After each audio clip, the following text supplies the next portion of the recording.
Paddock is a training and exercise space for sport education and performance. Each week, we look to grow ideas and innovation through conversation from beautiful Auckland, New Zealand.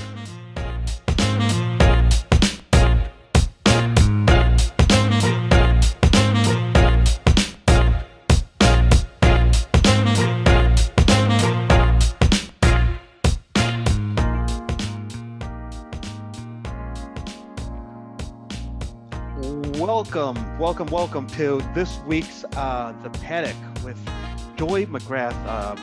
Joey is, a former colleague of mine, great young guy. I've actually seen him kind of grow up into his adulthood, just to be a little bit funny, but a real clever young lecturer. You're not that young anymore, but a very, very clever lecturer at AUT at the School of Paramedics, if I'm not mistaken. That's the name of the school. Completing his PhD, and the link to us on the Paddock, which is our training field, is his PhD topic, which has to do with cricket. It has to do with the bowling action and the measurement through machine learning of, I think it's speed bowling. Is that correct, Joey? Yeah, that's correct. Yeah.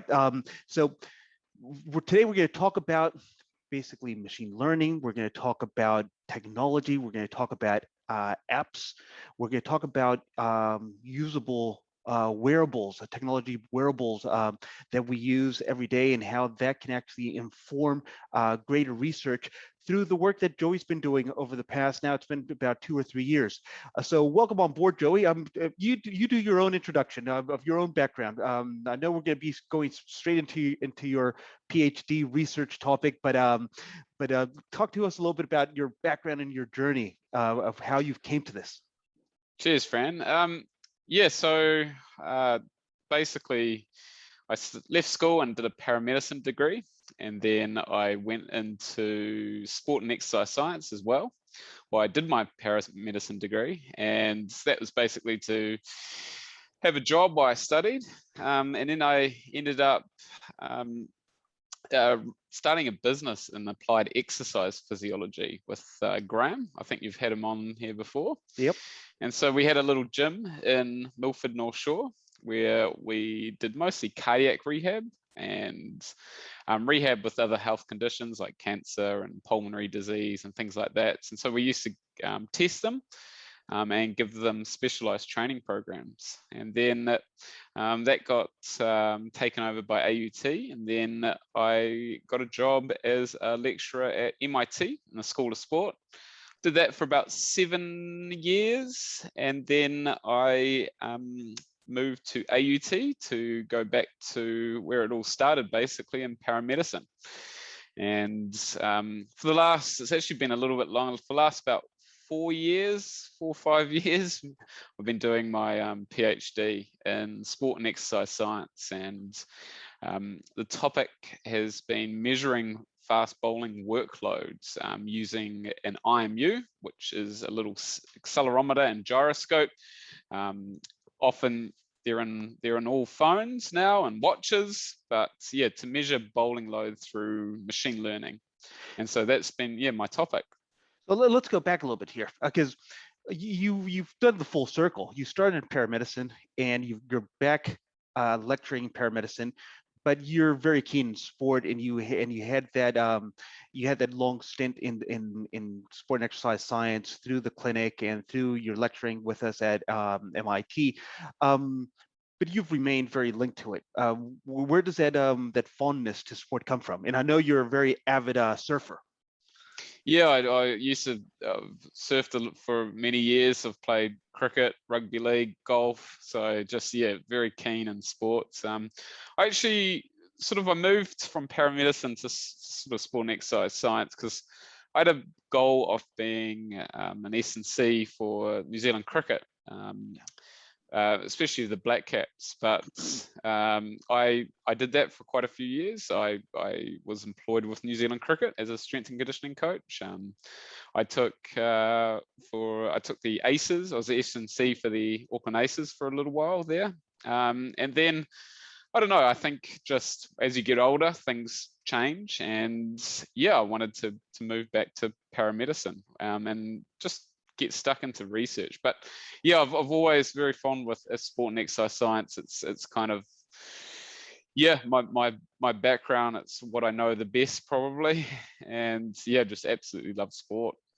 Now, this is really cool, especially for our listeners, to actually understand that link between health sciences, which where paramedicine sits, and sport exercise science. There's a very strong link, and basically the curiosity, the innovation, is what carries people like yourself to actually do these high-level researches where you're mixing all the bits and pieces that can contribute back to the sport. From the contribution of measuring those workloads in bowling, and cricket is a very specific sport.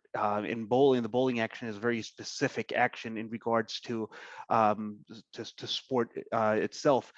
Um, where do you see the contribution going? Yeah, so basically fast bowlers are very prone to injury, more than any other position in cricket, and more than most sports actually. Really? And so cricket fast bowling, there's two reasons why, well, there's three reasons why they get injured, fast bowlers get injured. One is just genetics, just unlucky. To have genetics that makes them susceptible to injury. Second is technique, which you can modify. And third is bowling load. So that is how many times they bowl during a match, a week, a month, a season. And that has been strongly linked to injury. And so obviously if you bowl too many deliveries over a week, month, season, increased chance, but also there's a link between not bowling enough because your body's not ready and used to taking on that load. And so basically there's no easy way to measure bowling load. And normally people just have to record it manually, count how many times they bowl. And that's where all the research has looked at, just bowling volume. So the number of bowls bowled per week, month. And nobody's actually had a look at intensity, because bowlers don't always bowl at 100% intensity. In a training match, they might be bowling to a lower order batsman or somebody that doesn't often bat they don't often bat, Yeah. and they might only try 70%, 80%. And so that's a lot different between that and 100%. So the idea came about in developing a device where it could record not only bowling volume, so the number of bowls bowled per session, but also bowling intensity. So it can measure your speed, it can measure your perceived exertion, so how much effort you put in, and it can measure your ground reaction force, so how hard you're hitting the ground. And so the overall goal of the project is to come up with an app where bowlers use just a smartwatch, where they put their cell phone at the back, and it measures all those variables. So yeah, that's the goal. That's really interesting. So you're telling me that we could actually, because a lot of sports technology over the years has been about having apps and hardware that athletes put on themselves to actually get measurements and get data. But you're telling me that with the research that you've put through, we could actually get this through our phones and smartwatches. Yeah, definitely. So it's all to do, like, the sensor that measures these things is called an inertial measurement unit, or an IMU. And so it consists of an accelerometer that measures G-force and a gyroscope that measures rotational velocity. And so we've got all IMUs, and everybody's phone or smartphone has an IMU. If you've got a smartwatch, it will have an IMU. So yeah, these sensors are accessible to a lot of actually the world, especially even the developing nations where cricket is often played. So cricket is one of the biggest sports in the world, and it's played by a lot of developing nations. And these nations still have access to smart devices. So yeah, we wanted something that was accessible to a lot of people, especially from lower socioeconomic areas. Now, when you're picking this data up through these accessible hardwares there, were the phones and the watches. Do you need some cloud storage, some internet connection to pick up the data, or can you just store it on the phones and then download it? How does that bit of piece work? Yeah, so we haven't developed the app yet because the PhD is all about testing the concepts and Perfect. developing the algorithms, so the code, and then it can easily be put into an app. It doesn't need any internet connectivity, so it works by machine learning. So there's these algorithms that were developed many, many years ago, but have only been really used because we've got the processing power now.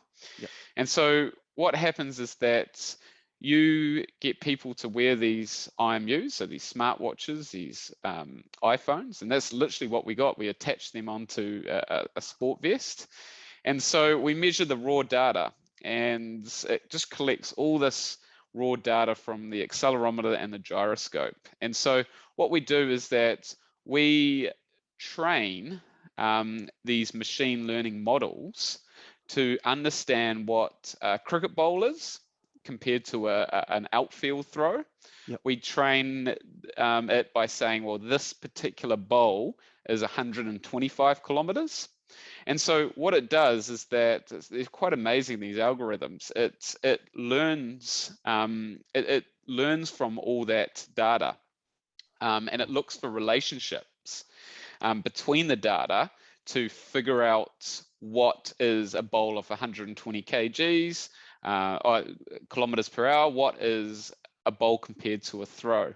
And once you've got that algorithm, basically you don't need any internet. You can put it into an app.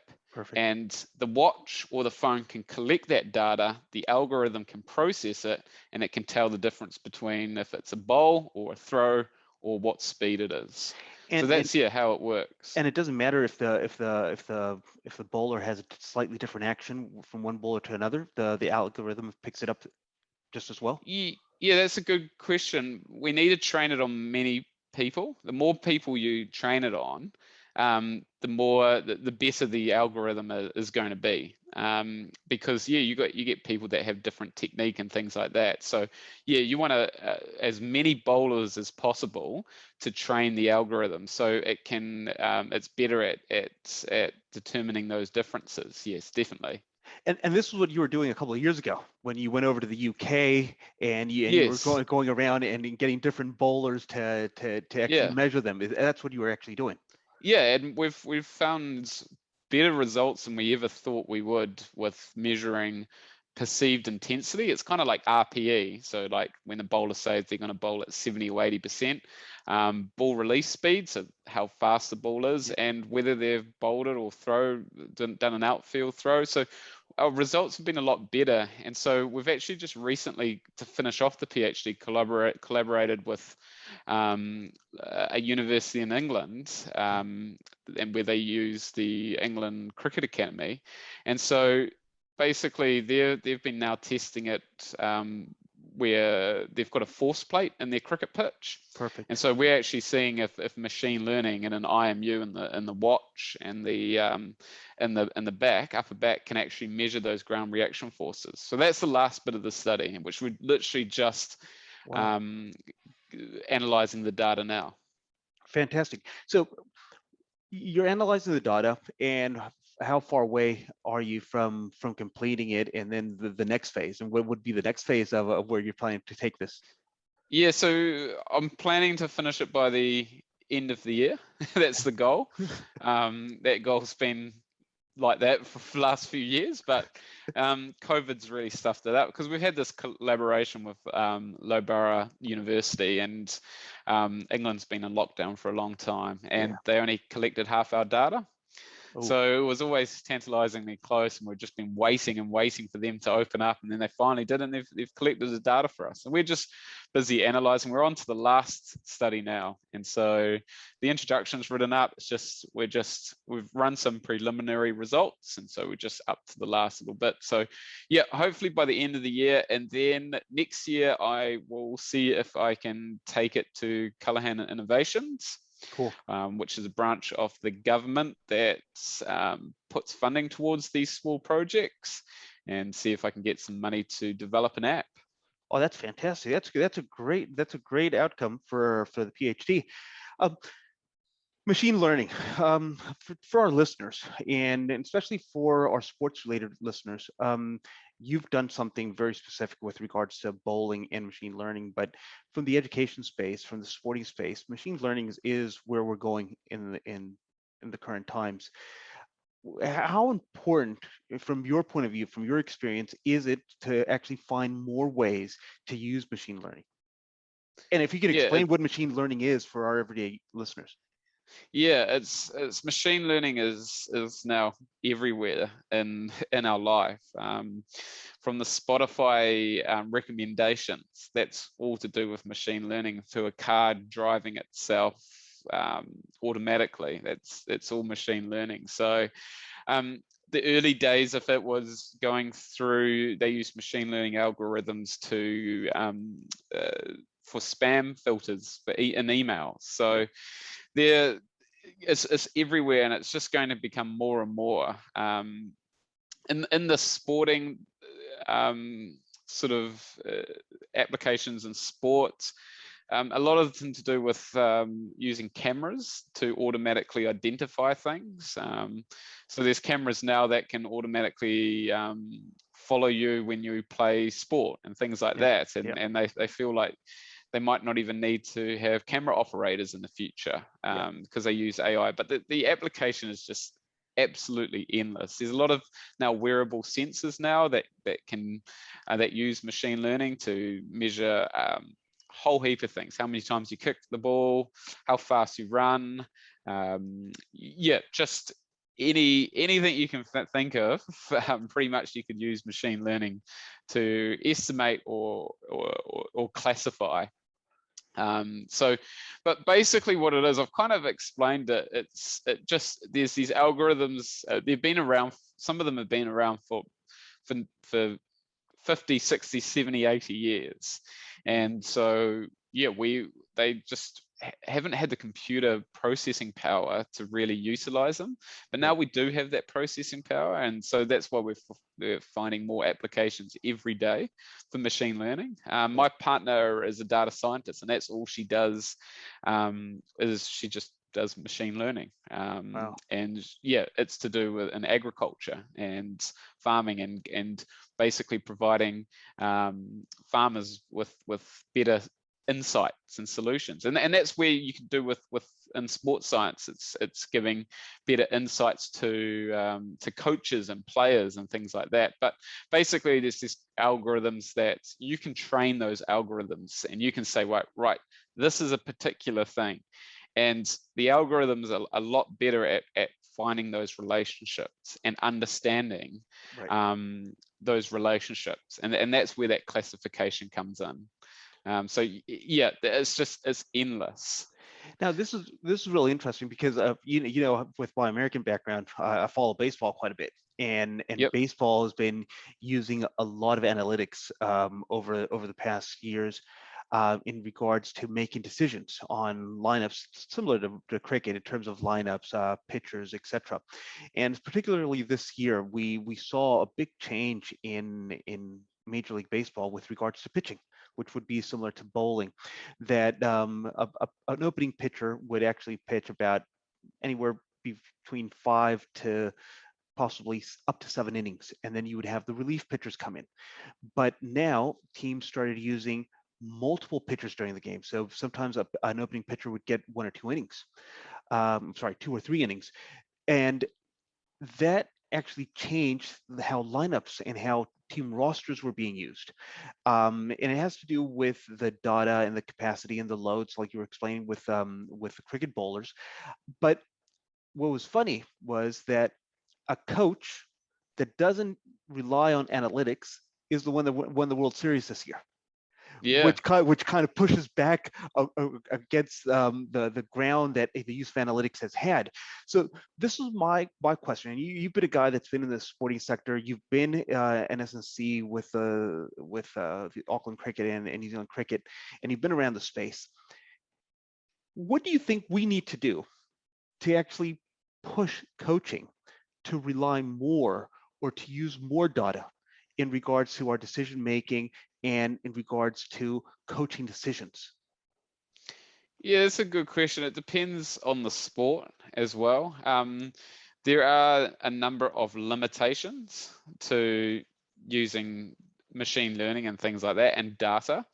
But yeah, I feel like there's a fine line because some of this is quite expensive, and you have to figure out what benefit that will give you. But I like using data to try and prevent injuries and things like that, and working out load and things like that. So you can see how they're performing and things like that. Do they need a rest?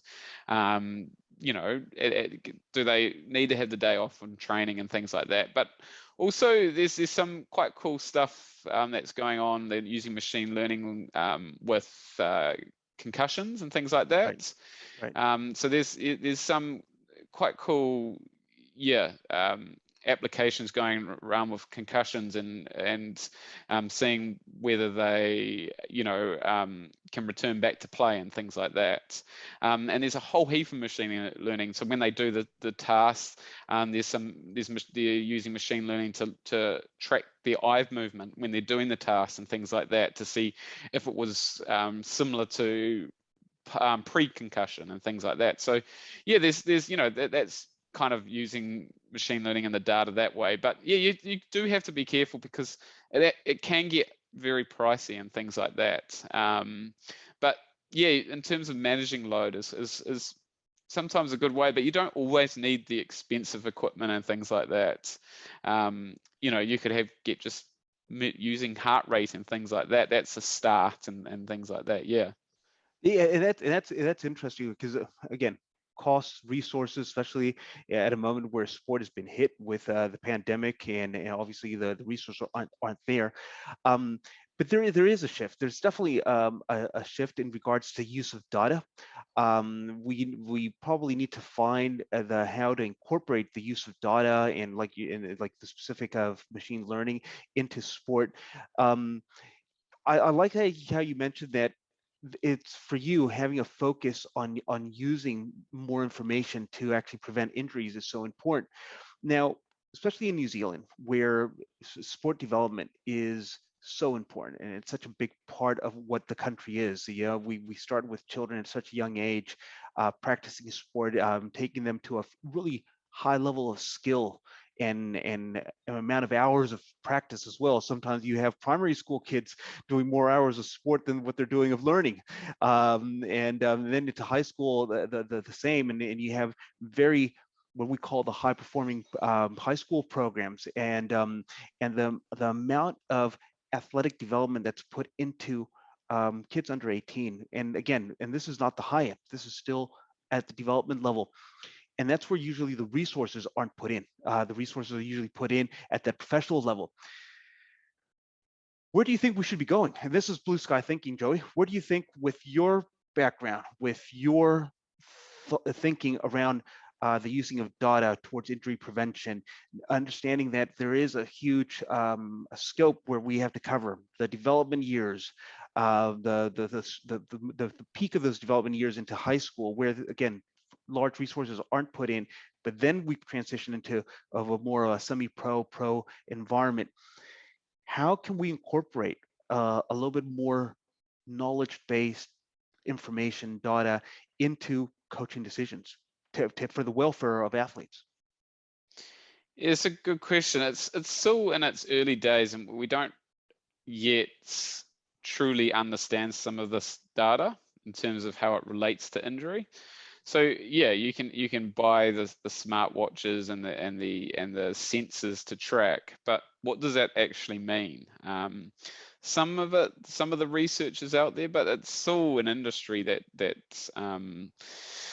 yeah, it's still at kind of the beginning, and yeah, we don't truly know too much about it in terms of like I know a lot about sort of cricket, and yeah, even that there's still so much to understand. Especially there's not a lot of studies done in kids and things like that.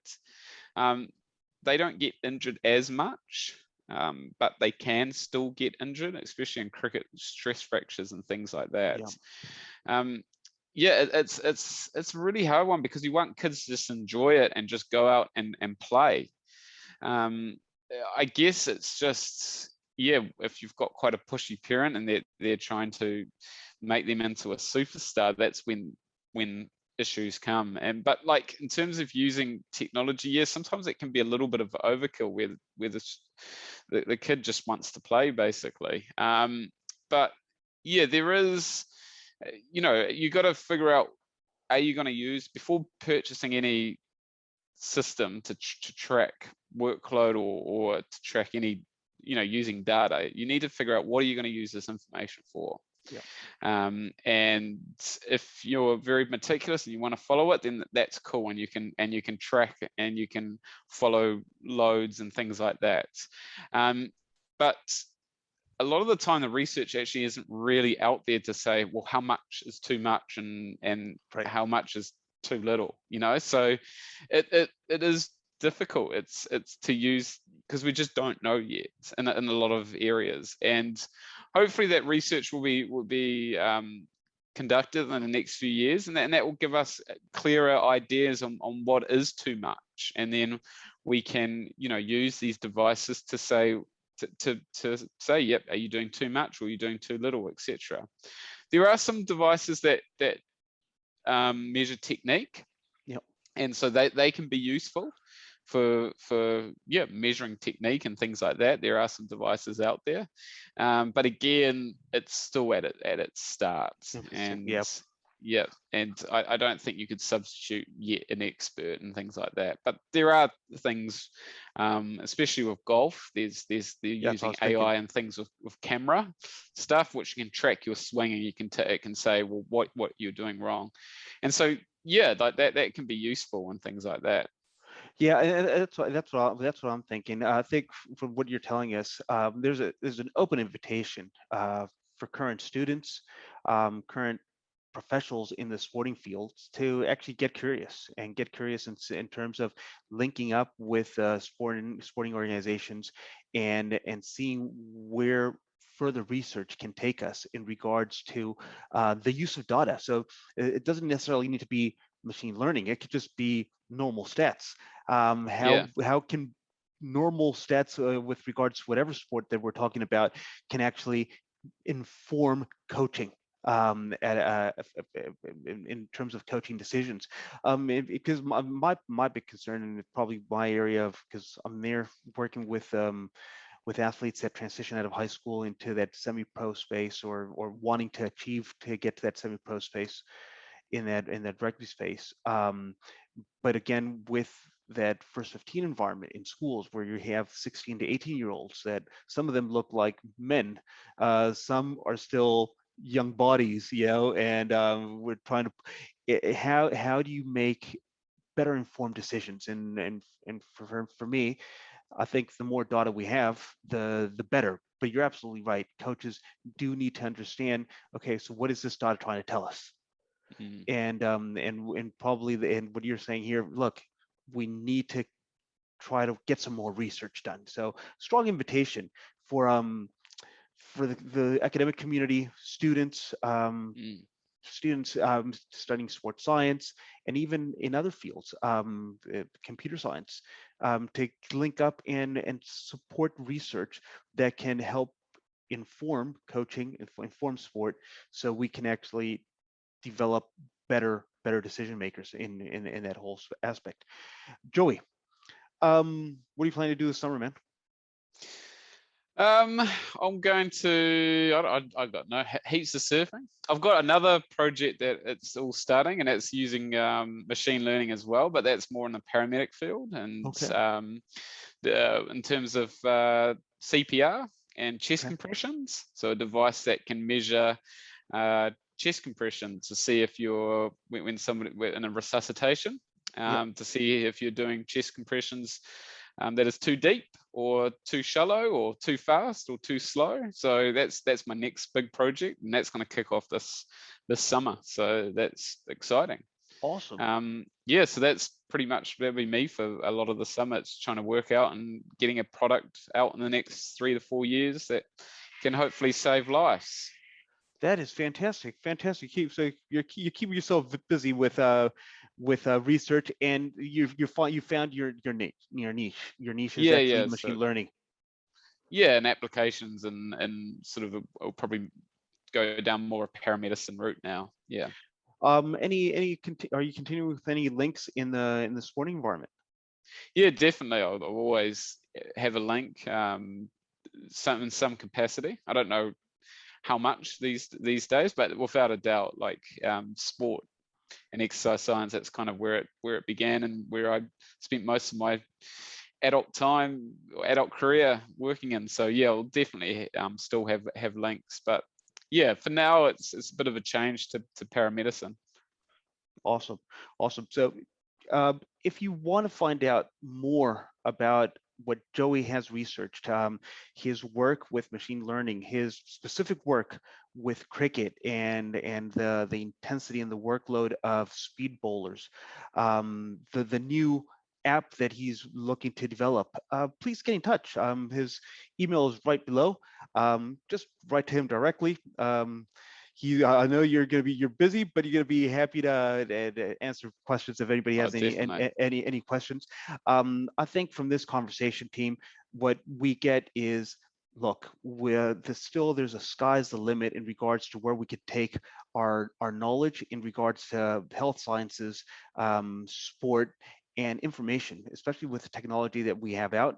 It was awesome to hear from you, Joey, how you are using normal everyday tools that we all have, our smartwatches, our phones, and how that can actually provide us a lot more than just the social media feeds and the time.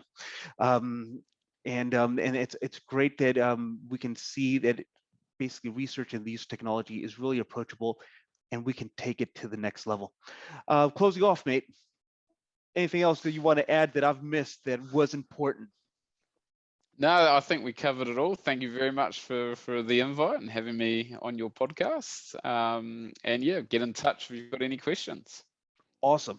So team, thank you for joining us on the Paddock. We're going to continue our conversations on a weekly. If you are enjoying these conversations, like, subscribe, share. This is a great podcast for everybody in that cricket community. If you want to find out something really interesting of what's happening with cricket research, specifically with regards to machine learning and the workload of fast bowlers, get in touch with Joey.